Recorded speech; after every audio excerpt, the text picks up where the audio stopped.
Maganda po topic natin, saba versus kamote, ano mas healthy? Diba? Sinabi ko sa inyo, saging, pinakamasustahan siya, diba? Pero baka mabago isip natin ngayon, baka magulat kayo sa winner natin ngayon. Wag kampante ang mga team saging kasi malakas itong kamote. Tingnan natin ha. Benefits muna ng saba. Okay, maraming klaseng saging, lakatan, latundan, at saba. Ito mas malaki, mas makapal yung balat, at mas yellow siya. Ibig sabihin, mas maraming vitamin C.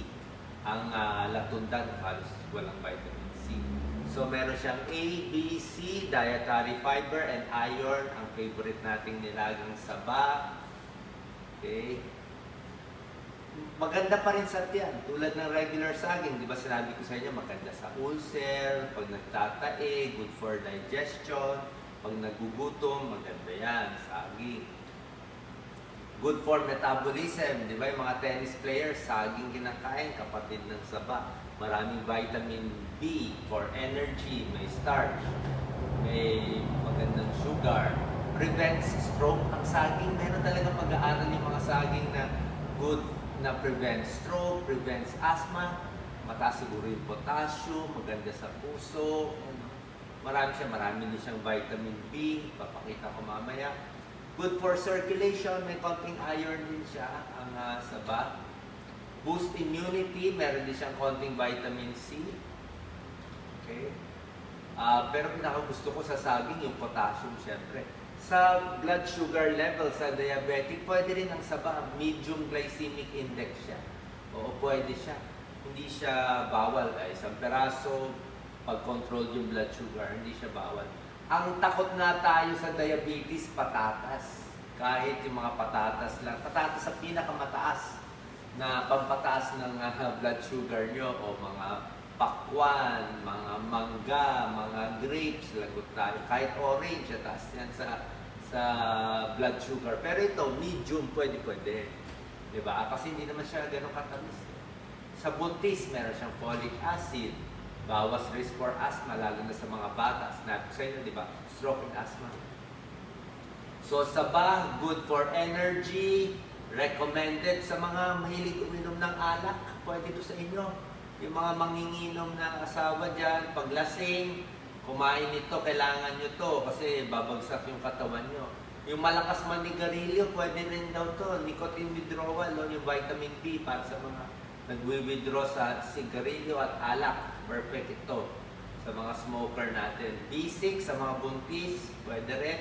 Energy at yung potassium, di ba? Saging may potassium. Tsaka ang ganda ng bao, no? Napakabilis. Okay, conclusion, healthy. Wag lang daw sobra dami. I think the ordinary, lakatan, latundan, pwede marami. Ito daw, wag lang sobra dami. Meron din daw minsan nagkakaroon ng allergic reaction sa isang component ng saba. Tingnan natin ang kamote kung may laban. Titingnan nyo yung kulay, oh. Very orange. Di ba? May iba purple pa o reddish. So, basta makulay, may laban yan. Sweet potato, super taas sa beta-carotene. Panalo siya kaysa sa saging na saba. Maraming klaseng luto ang kamote. Boiled, baked, steam, fried, better kung nilaga lang. Boiled, para less calories. Calories, may protein, may carbs, ito. Ang carbohydrates lang ng sweet potato kamote, a little higher yung glycemic index niya kumpara sa saba. Ibig sabihin, 44 to 96. Kung diabetic kayo, konting ingat. Okay? Pero, ayan na, pag may starch siya, konting ingat sa diabetes kasi digestible starch, para kasi siyang kanin mabubusog ka dyan. Pero ang good news naman, marami din naman siyang fiber. So dahil marami siyang fiber, kahit marami siyang starch, hindi rin agad-agad tataas yung blood sugar natin. Hindi katulad ng soft drinks, tamis lang talaga, diba? O ibang mga iced tea. Ito at least may fiber, may balat pa yan. Marami siyang vitamins and minerals. Dito, medyo kakabhan ang team saba. Kasi ang team kamote, panalo sa vitamin A. Lampas-lampas. 100 grams nito, sobra-sobra ka na sa requirement mo. Vitamin C, mataas din siya. Potassium, equal siya. Magugulat kayo, ang potassium ng kamote pantay sa potassium ng saba. Diba? Manganese, mataas, vitamin B6, B5, vitamin E para sa skin. Mamaya may head-to-head comparison tayo. Chlorogenic acid, anthocyanin, mataas ang antioxidant. At mas makulay, mas maraming antioxidant. Mas purple, mas red, mas deep orange, mas maraming antioxidant na anti-cancer. Vitamin A, mataas yung para sa mata, kasi mataas yung vitamin A niya. Iwas cancer, iwas sira sa cellula, dahil nga marami siyang antioxidant. Heart disease, okay din. Maraming fiber para sa mata, tulad na sinabi ko, vitamin A. Mataas yung fiber niya, no? Better ito than kaning puti. Di ba? Pag nag-only rice tayo, only gamot tayo sa diabetes. Di ba? Ang problema lang sa kamote, syempre, yun na nga. Ayun, no, nasa baba ng lupa eh. So, meron siyang oxalates. Kung prone kayong magkaroon ng kidney stones, konting ingat. Kung meron na kayong kidney stones, tanong nyo muna. Pero kung wala naman kayong kidney stones, inom na kayo maraming tubig, walang kaso. Sa diabetes, syempre, hindi mo naman ubusin lahat to eh, kasi carbo siya. Siguro yung the normal, isang piraso, dalawang piraso, walang kaso. Konting pag-iingat lang. Okay, ito na resulta. Semifinals muna. Kamote versus patatas. Sino ang panalo? Patatas, mabilis magpataas ng blood sugar. Pag ginawang french fries to, dobling bilis pampataas ng blood sugar, nakaka-high blood pa, kasi mataas yung asin. So, kamote, healthier siya, marami siyang antioxidant. Ang winner sa dalawa ay kamote. Healthier siya. Kaya di ba meron kamote fries? Okay, ito na ang resulta. Saba versus kamote. Tingnan natin, Doc Lisa. Focus natin, Doc Lisa. Calories. Mas maraming calories konti ang kamote. Dietary fiber. Mas maraming fiber. Maganda to, maraming fiber din siya. Sugar. Mas konti pa na sugar ng kamote. Mas matamis pa itong saba na to. Less sugar siya. 5 grams lang siya. Ito, 40 grams. Tingnan nyo yung vitamin A, grabe. Winner na winner ang kamote. Nilagyan ko na star dito. Star bright. Ang kamote, ang vitamin A niyan, lampas-lampas. 100 grams ito, 135%. Sobra taas. Masama ba yan? Ma-overdose ka ba sa vitamin A? Ayon sa pag-aaral, vitamin A galing sa gulay ay hindi masama at butas. Ang ayaw mo lang yung meron din mga ibang sources.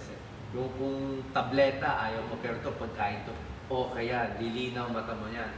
Vitamin C, mas mataas konti ang saba. Calcium, calcium, 4%, may calcium pa to galing rin.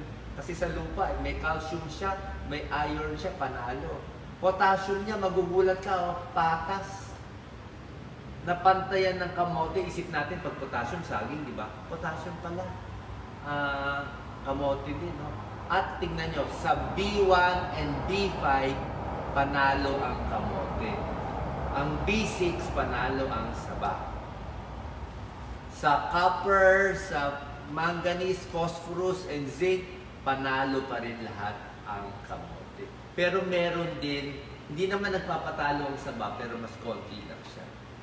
Okay, so pag sa siksik na vitamina and minerals, ito sweet potato, panalo siya talaga. Tingnan nyo to, ito naman ang pangkamote, ito pang saging. Ang green ang winner. Vitamin A, panalo. Calcium, phosphorus, panalo. Sugar, panalo siya kasi mas less. So sweet potato, less sugar, more beta-carotene ng kamote. Kamote, more thiamine, B1 and B5. Kamote, excellent source of vitamin A.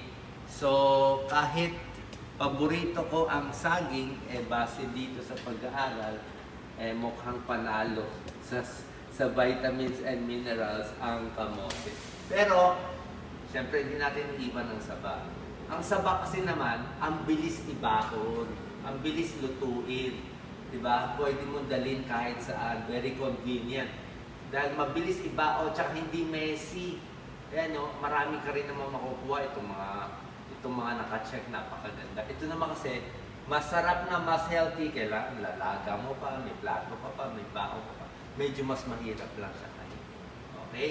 So, huwag kakalimutan ng sabaw, pero dito mukhang winner ang kamote. So, huwag kakalimutan, healthy ang kamote, huwag mamatahin, huwag sabihin na pag mababang grade sa school ay kamote siya. Okay, bad word po yun. Kasi nakita nyo, super sustansya pala ang kamote. Salamat.